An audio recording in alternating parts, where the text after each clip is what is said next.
और आपके जो विरोधी हैं महाकुंभ पे या तो चुप हैं या तो फिर वक्त के साथ खड़े हैं। देव और दानव, सुर और असुर हमेशा से इस धरती पर रहे हैं और सबको रहना चाहिए। तोड़ने वाले लोग दानव परंपरा को मानने वाले लोग हैं। तो दानवों ने हमेशा तोड़ा है, वे आज वही बात करते हैं। जो अपने को एक्सीडेंटल कहते हैं वे भारत को नहीं समझ पाएंगे। एक्सपोज हो चुके हैं लोग, इनको इससे ज्यादा नंगा करने की आवश्यकता नहीं है। तो कभी कभी आश्चर्य होता है, ये वक्फ बोर्ड है या कोई माफियाओं का बोर्ड है। याद रखना, एक एक इंच लैंड लेंगे। और कुंभ में दावेदारी करने वाले लोग जी अपनी गनीमत देखो, अपनी खाल बचा लें तो गनीमत होगी उनके लिए। जब इनका बीज नहीं फूटा था हमारी कुंभ की परंपरा उससे पहले से। पूछना चाहता हूं, इनके पास 500 वर्षों से अधिक का इतिहास नहीं, और मैं कहता हूं मेरे पास 5000 वर्ष से पुराना इतिहास है। मैं प्रमाण दे रहा हूं। मंदिर बननी चाहिए संभल में योगी जी। आईने अकबरी इस बात को प्रमाणित कर रहा। तो आज का यह वीडियो थोड़ा स्पेशल होने वाला है, क्योंकि यह इंटरव्यू यूपी के सीएम योगी आदित्यनाथ का है, जिसमें एंकर अर्नब गोस्वामी द्वारा सीएम योगी से जाति जनगणना, कुंभ में वक्फ का दावा और संभल में मस्जिद निर्माण जैसे तमाम बड़े मुद्दे को लेकर बेखौफ सवाल दागे गए। तो वहीं सीएम योगी द्वारा भी इन सवालों पर शानदार जवाब देखने को मिला और आगे उन्होंने उसी अंदाज में जवाब दिया जिस अंदाज के लिए वह जाने जाते हैं, जिसे हम आज के इस वीडियो में देखेंगे। योगी जी देखिए, आपने बटेंगे और कटेंगे की बात कही और आपने कहा बटेंगे तो कटेंगे और एक रहेंगे तो नेक रहेंगे, और लोग इसी बात के लिए आपको बहुत पसंद करते हैं, आपको सपोर्ट करते हैं कि आप डायरेक्टली बात करते हैं, आपको इधर उधर की बात नहीं करते। अब अखिलेश जी कहते हैं कि ये लैब में तैयार किया गया एक नारा है। कांग्रेस कहती है कि ये देश बांटने की चाल है, और आपके जो विरोधी हैं महाकुंभ पे या तो चुप हैं, कुछ कह नहीं रहे, खुलकर समर्थन नहीं कर रहे, या तो फिर वक्त के साथ खड़े हैं, जो कह रहे हैं कि कुंभ उनकी जमीन पे हो रही है। तो मैं चाहता हूं कि आपने बटेंगे और कटेंगे की बात कही, अपने प्रतिद्वंदी जो है, आपके जो ओपोनेंट है, वो जैसे स्पिन देते हैं। दूसरा उसके साथ जुड़ा सवाल, क्योंकि आप इस पर विस्तृत तौर से कहे, सवाल लोगों के मन में यह भी है योगी जी कि यह समागम होगा, एकता होगी, क्या महाकुंभ के बाद में एकता रहेगी? क्योंकि जिस तरह से राहुल गांधी, अखिलेश यादव, तेजस्वी यादव जाति जनगणना की बात करते हैं, सिर्फ जाति की पॉलिटिक्स करते हैं, क्या 100 करोड़ हिंदुओं की एकता महाकुंभ से एक तरह से फिर से जागृत होगी? क्या उसको और बल मिलेगा और रहेगा उसके बाद? क्या जाति की पॉलिटिक्स खत्म हो सकती है देखिए महाकुंभ के बाद? देखिए, देव और दानव, सुर और असुर हमेशा से इस धरती पर रहे हैं और सबको रहना चाहिए। जोड़ने वाले लोग ये मानव परंपरा में हैं, तोड़ने वाले लोग दानव परंपरा को मानने वाले लोग हैं, उनके अनुयायी हैं।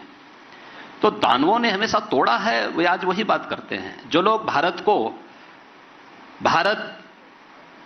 को डिस्कवरी ऑफ इंडिया से भारत को देखना चाहते हैं जी, जिनका नजरिया वह है जी, वे भारत को नहीं समझ पाएंगे, वे नहीं समझ पाएंगे। जो अपने को एक्सीडेंटल कहते हैं वे भारत को नहीं समझ पाएंगे।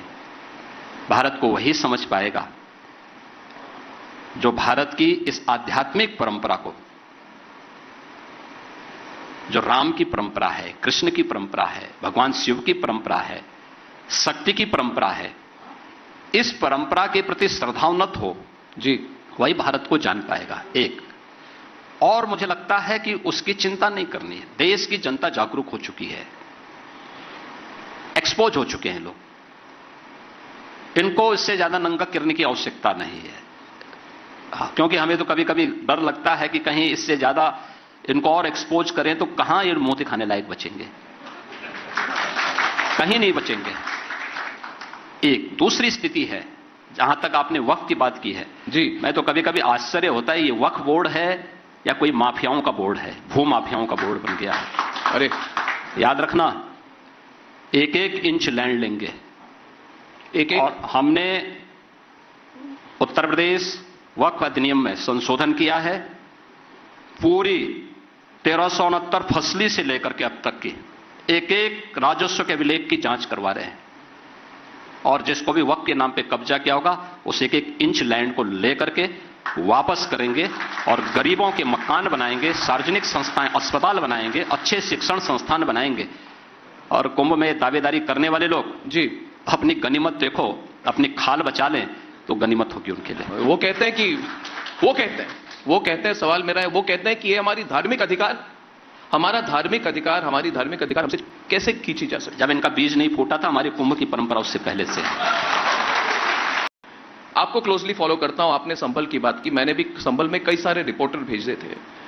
आपका पूरा अप्रोच है हिंदू एकता, राष्ट्रीय एकता, और मेरा इशारा नहीं, मेरा सवाल संभल को लेकर है।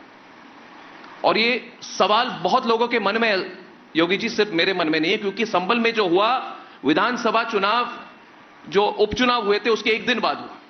और सवाल मेरा यह है कि जो संभल में हुआ वो न्यायिक व्यवस्था को रोकने की कोशिश थी या फिर योगी आदित्यनाथ को रोकने की कोशिश थी, जिन्हें एक दिन पहले उपचुनाव में बहुत बड़ी जीत हासिल हुई थी?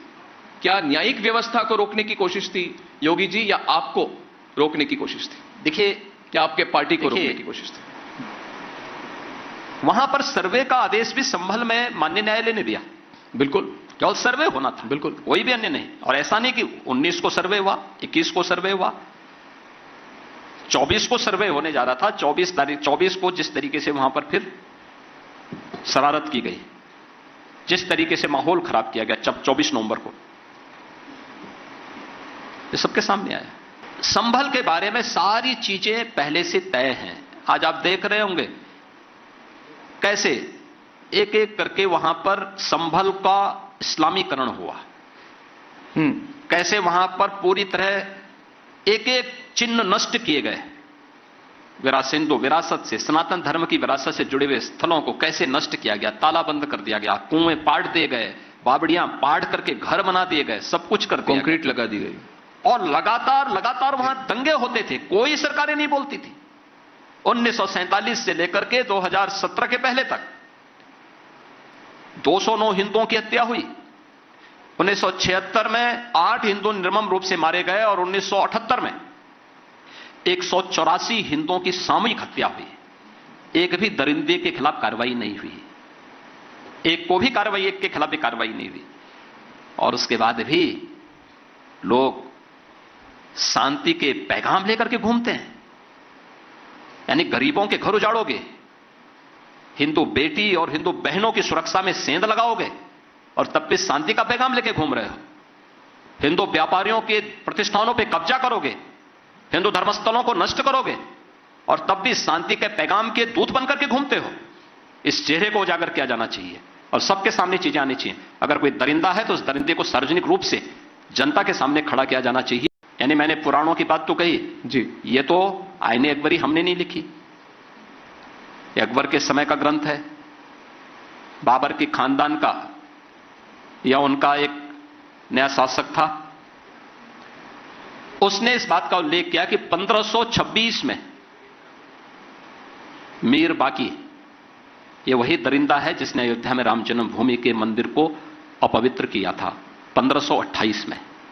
और 1526 में संभल में श्रीहरि विष्णु के 10वें अवतार से जुड़ा हुआ श्रीहरि का जो मंदिर है, उस मंदिर को तोड़ करके उसके ऊपर एक मस्जिद नुमा ढांचा खड़ा करने का काम किया था।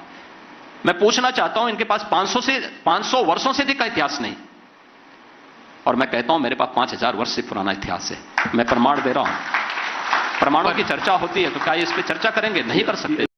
मैं एक सीधा सवाल है कि मैं पूछना चाहता हूं, मंदिर, अगर आईने अकबरी मंदिर बननी चाहिए संभल में योगी जी, आईने अकबरी इस बात को प्रमाणित कर रहा है कि यहां पे श्रीहरि के मंदिर को तोड़ करके कोई एक ढांचा खड़ा किया गया है, तो लोग अपनी आत्मा को एक बार झकझोरे, देखें, उसको स्वीकार करें। जी, बीमारी को समय रहते स्वीकार कर लेना चाहिए, नहीं तो दिक्कत खड़ा करता है।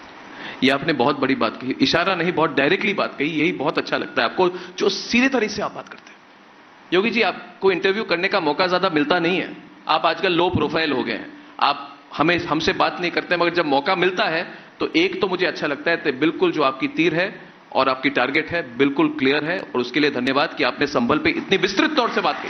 मजा आया।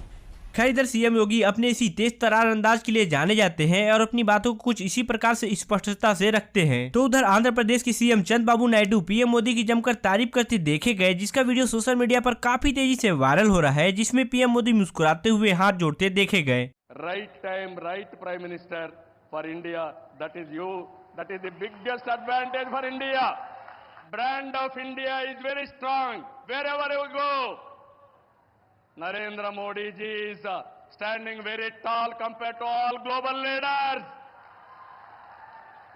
दरअसल सीएम नायडू ने विशाखापट्टनम में पीएम मोदी के साथ एक जनसभा को संबोधित किया। इस दौरान उन्होंने पीएम मोदी की तारीफ करते हुए कहा कि पीएम मोदी विकास के पक्षधर हैं, मैं उनसे प्रेरणा लेता हूं। पीएम मोदी की तारीफ में नायडू ने कहा कि वे सिर्फ एक भारतीय नेता नहीं बल्कि एक ग्लोबल लीडर है, वह सभी वैश्विक नेताओं की तुलना में बहुत ऊंचे स्थान पर है। इस बीच उन्होंने हरियाणा और महाराष्ट्र विधानसभा चुनाव की बात करते हुए कहा कि हरियाणा और महाराष्ट्र में एनडीए की जीत केवल पीएम मोदी के करिश्मे के कारण हुआ। लोग हमेशा प्रधानमंत्री मोदी के साथ खड़े हैं क्योंकि वह राष्ट्र के कल्याण के लिए कड़ी मेहनत कर रहे हैं। तो उधर इंडियन अलायंस के घटक दलों के बीच घमासान मचा ही हुआ है। इस बीच उमर अब्दुल्ला की बड़ी प्रतिक्रिया देखने को मिली है। उन्होंने मीडिया से बात करते हुए कहा कि दिल्ली में क्या चल रहा है इसके बारे में मुझे कुछ नहीं कहना है, हमारा दिल्ली से कोई लेना देना नहीं है। आगे उन्होंने इंडिया गठबंधन की बात करते हुए कहा कि जहां तक मुझे याद है कि इंडिया गठबंधन की कोई समय सीमा नहीं थी, इंडिया गठबंधन की कोई बैठक आयोजित नहीं की जा रही है। इस वजह से नेतृत्व एजेंडा या हमारा अस्तित्व के बारे में कोई स्पष्टता नहीं है। उन्होंने आगे स्पष्ट रूप से कहा कि अगर ये गठबंधन सिर्फ लोकसभा चुनाव के लिए था तो इसे अब खत्म कर देना चाहिए। इस बीच उन्होंने दिल्ली विधानसभा चुनाव पर बात करते हुए कहा कि दिल्ली चुनाव में हमारा कोई लेना देना नहीं है। दिल्ली विधानसभा चुनाव में जो राजनीतिक दल मैदान में है वो तय करे कि भाजपा से मुकाबला कैसे करना है। इस बीच उन्होंने कहा कि इससे पहले 2 बार लगातार आपको कामयाबी मिली थी, तो इस बार दिल्ली की जनता क्या फैसला करेगी उसके लिए इंतजार करना होगा। खैर इधर ममता बनर्जी के टीएमसी ने भी दिल्ली के आगामी विधानसभा चुनाव में आम आदमी पार्टी को समर्थन देने की घोषणा की है। तो वहीं सपा प्रमुख अखिलेश यादव ने बयान देते हुए कहा कि जो भारतीय जनता पार्टी को हराएगा सपा उसके साथ देगी। इस बीच उन्होंने कहा कि दिल्ली में कांग्रेस के पास मजबूत संगठन नहीं है, ऐसे में हमारा दल आम आदमी पार्टी को समर्थन देगा। मैं आम आदमी पार्टी के साथ मंच शेयर करूंगा, दिल्ली में भाजपा को आप ही हरा पाएगी। इसी के साथ उन्होंने कहा कि ऐसे में जो भाजपा को हराएगा सपा उसके साथ है।